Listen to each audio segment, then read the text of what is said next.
Bismillahirrahmanirrahim. Assalamualaikum warahmatullahi wabarakatuh. Innal hamdalillah nahmaduhu wa nasta'inuhu wa nastaghfiruh wa na'udzu billahi min shururi anfusina wa min sayyiati amalina may yahdihillahu amma ba'du. Langkung tipayun hayu orang panjatkan puji sinaru syukur kehadirat Allah Subhanahu wa taala anu parantos marangkeun urang samudayana tina kaayaan sehat wal afiat.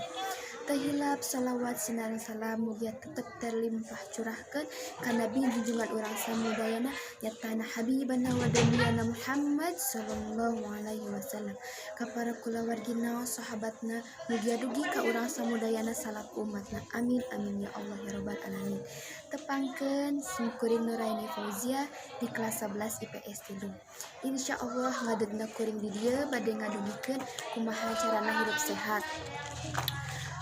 Para kulawargi sadayana nu kusim kuring dipika hormat, urang samudayana kedah atanapi wajib tina ngajaga kabersihan sangkan urang teu gampang kakenaan penyakit zaman ayeuna.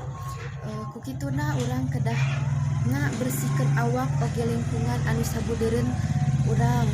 Bebersih lingkungan, bebersih imah, bebersih awak, sangkan raos katinggalna, suci kana awakna, bersih tina lingkunganna, sehat meureunna jiwa ragana. Amin amin ya Allah ya rabbal alamin.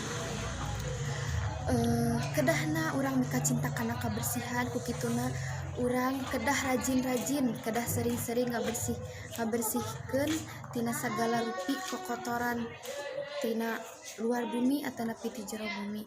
Insyaallah kebersihan oge kan iman, kukituna urang kedah atanapi wajib ngalaksanakeun kana eta kebersihan. Sakitu wae ti simkuring, hapunten bilih seueur kalepatan mugia dihapunten. Sim abdi Nuraini Fauzia. Wassalamualaikum